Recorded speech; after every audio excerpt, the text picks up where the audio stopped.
So this week's Project Soapway Challenge was inspired by all of the beautiful soap art that exists across all of the, social medias.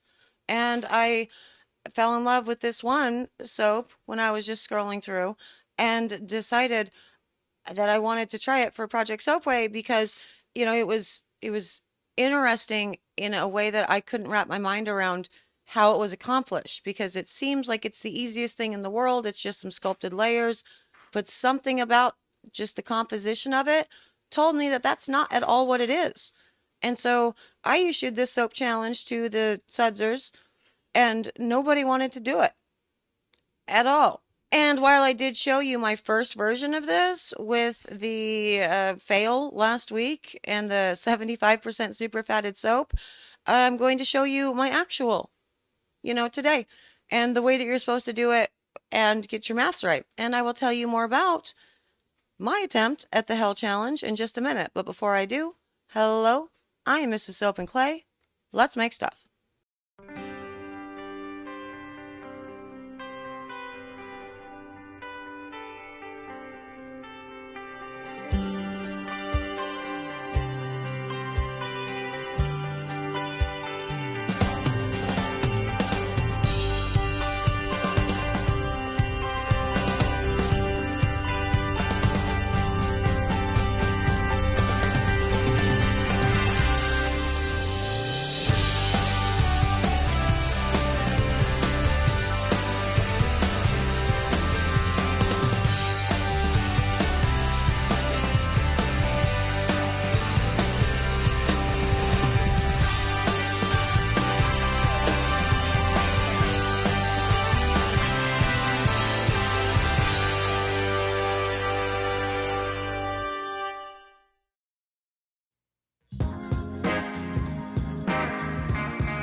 How's it going, Sudsers? Welcome back to the channel. You are at Soap and Clay, where we make all the soapy things, and you are here for a Project Soapway week, and as I said, it's Hell Challenge week.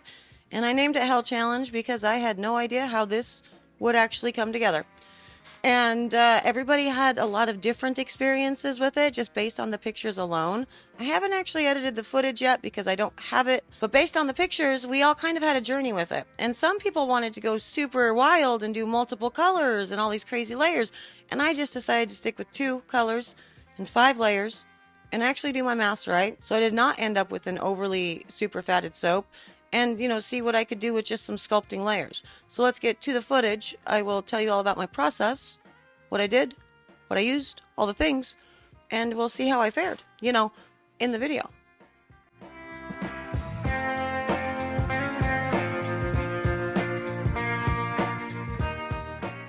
So the Hell Challenge. Now, first up, I did split the batch, the oils for the entirety of the batch, making just a little 4-bar batch. So about a pound of soap in total.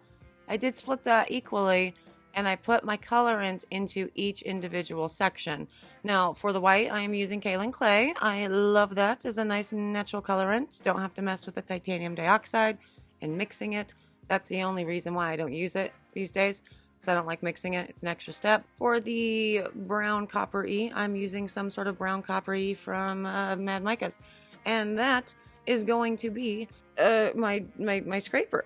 We're not going to make the same mistake here. I have it all weighed out in grams, right? And you saw my mess up last week. We're not going to do that. We're going to do that. 41.7 grams of lye solution is going into each of these layers. And therefore, it's going to be fine, and I'm not going to be doubling it, and I'm not going to end up with a massive super fatted disaster like I did with the Hell Challenge fail that I showed you last week. But the Canva bit, what I do in Canva is I create a new design and I put in the measurements of my finished soap bar. So let's say, 4 inches wide by 3.5 inches tall for this particular example, because I am using a wider mold from Brambleberry for this guy because I want to cut it into a couple different ways. And then from there, I put in elements, so like the little swoops or the whatevers, and size it to fit just within that box. Then I print it out, cut it, and it gives me a template to cut it from my cardboard or from my Cricut, and I will never call it a Cricut because that's just wrong. and go from there. So I did cut my template out in cardboard, as you can see, and I'm going to use that as my scraper guy. Now, each individual layer, I will be, as you saw, weighing out the oils and the lye solution individually, mixing them up, and then putting them into the mold. Now, for between each layer, I will be letting the layer set up enough to actually use the scraper and get a pattern inside of it, because I need to be able to scrape. So I had to go do other stuff during that entire process. I'm not patient. I don't like it. And so I was making other stuff while I was waiting for each layer to set up. I did put it on a heat pad while it was firming up to speed up the process. I think in total, this entire process ended up taking, only around 5 to 10 minutes of work time, but 45-ish minutes for everything to set up. And I probably could have let it go longer because, as you can see, still a little bit schloopy. But I did think it was a cool idea from the Hell Challenge fail that I showed you last week. I really wanted to be able to reuse all of the extra, soap batter that I was scraping off, so I didn't have any, leftovers. And so I wanted to work with it as quickly as possible so the stuff that I'd scraped off wouldn't get overly firm. And I will just continue to incorporate, even if it is a little thicker, the white, the old stuff that I scraped off into the new white layer, moving on. Now, the reason why I put the colorants into each individual area, obviously, or into each section, and instead of coloring it per layer, is because I wanted the colors to be the same for every single layer, is my thinking. So all about that consistency, all about measuring everything out in grams. I did that thing in order to create an amazingly perfect Hell Challenge bar, which I still can't really wrap my mind around. This one was a lot.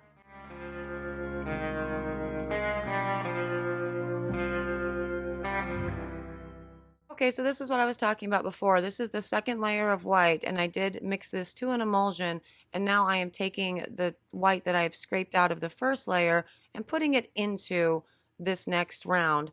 And as you can see, it is thicker, and it is going to add a little bit more, soap batter to this next layer, but it's going to be fine because we're scraping it out, so it's all good. Like I said, I just wanted to use all of the soap batter that I could within this recipe, and so I did that. And it is firmed up and kind of ish.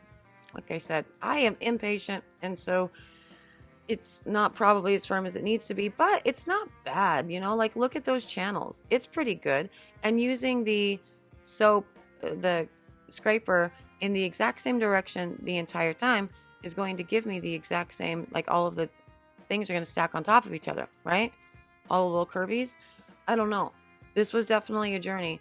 But within this journey, I also wanted to play with cutting them different. So I am going to show you 2 different cuts as well within this 4-bar batch after I get this final scrape. And see, that's not terrible. Obviously, that's messy. But, whatever. It wasn't a bad process. I still don't believe that no part of this in my brain was making sense. Because when I look at that original reference picture, I still see that as this was a perfectly cut. Each of these swoops were cut and then stacked on top of each other because they were so perfect. But, I managed to do something sculpted regardless. So that was good. That was a Hell Challenge in and of itself just to do sculpting. But I'm having fun with Canva and creating my sculpting tools. So that wasn't a miserable process, I guess, ? I don't know. I'm questioning everything about this pour and this challenge and why I decided to do this. But let's go check out the cut and see if my layers ended up stacking up the way that they need to for this challenge.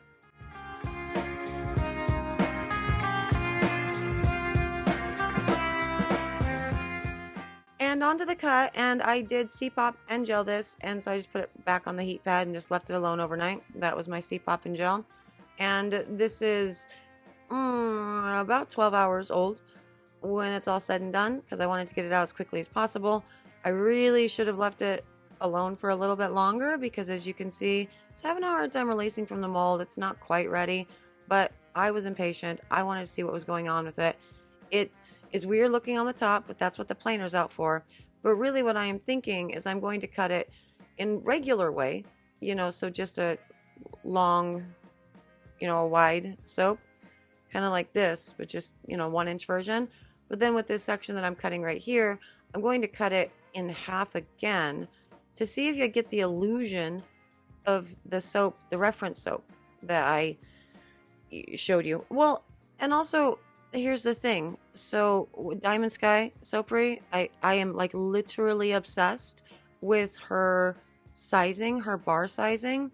And so my whole focus ever since I got those bars from her has been making my bars have that feel in my hand.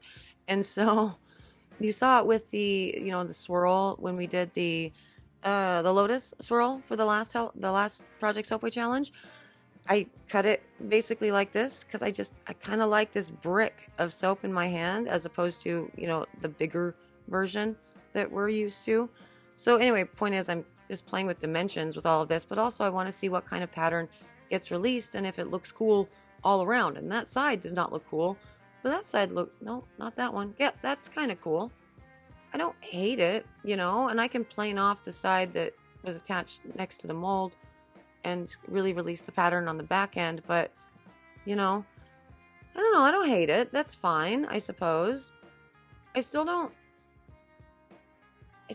I feel like I'm just missing something very obvious in the Hell Challenge, like how you're supposed to create this.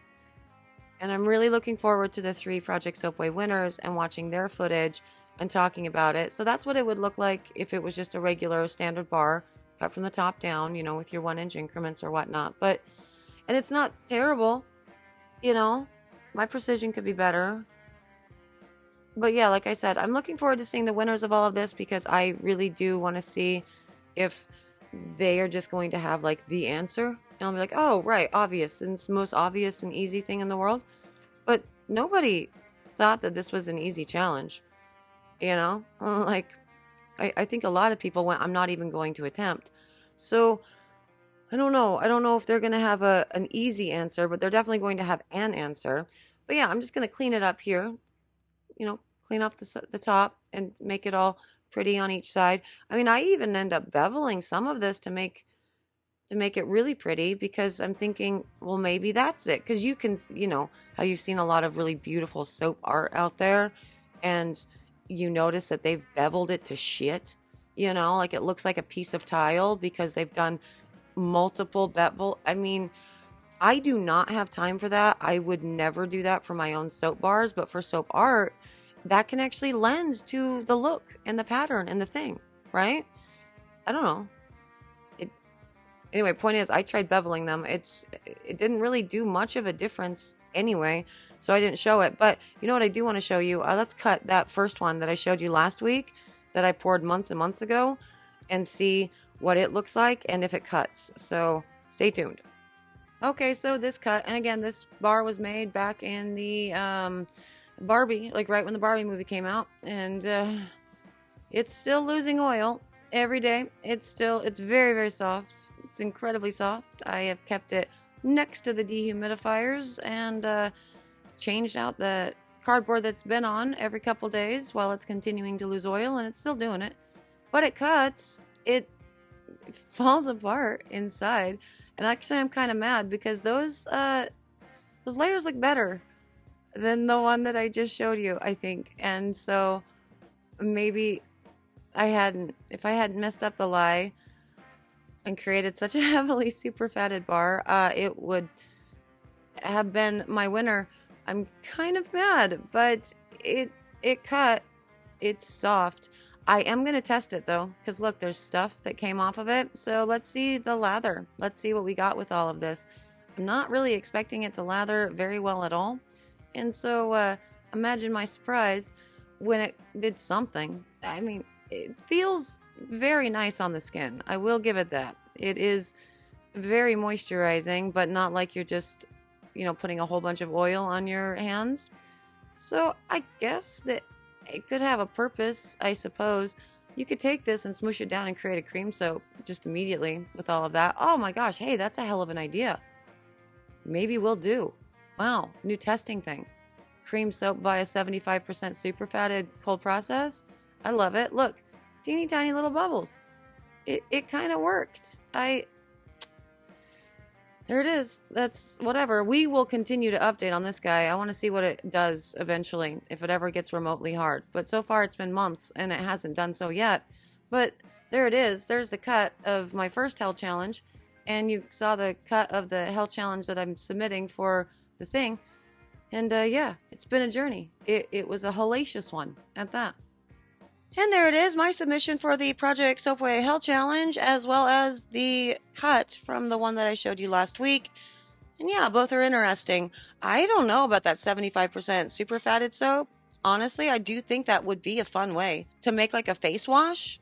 You know, you could actually just squish that down and put it in a tin and call it good maybe. I don't know. Felt pretty nice on the hands, but it's still very, very soft. You cannot sell that as an actual bar of soap because it's just kind of falling apart. It is a good idea. I'm going to play with some recipes, and when I make one, a recipe that I like, that is, I'll give it to you. Anyway, I like the overall for my submission, question mark. I don't know. I really don't know. I'm not sure if I do like it or not. It's okay. It's probably the most precise layering I've ever done, but I really am looking forward to seeing the Sudsers submissions and how they approach the challenge, because as I said in the video, they're probably going to have this like perfect way, you know what I mean, to do this that I'm not even thinking about. And it'll be the easiest, most obvious thing in the world. If you think you know how to do this outside of scrapers, tell me in the comments. I would really appreciate it, and I'll try it. I'm willing to try anything, for sure. Thank you guys so much for joining me. I hope you guys are having an excellent holiday weekend. As I said, tomorrow we are taking off for Thanksgiving. We'll be back hopefully Friday. If not, you know, whenever the Sudsers are able to get their footage to me and I have time to edit it, so we can celebrate all of the winners of the Hell Challenge. You're definitely going to want to see that. So like, subscribe, do the things, whatever. Sudsers, you guys are cool. You've done all those things, and you are not whatever. You're my people. Thank you for being so. Again, hope you guys are having an excellent week. I will see you in a day or so for another round of Project Soapway Soapy Fun. Bye.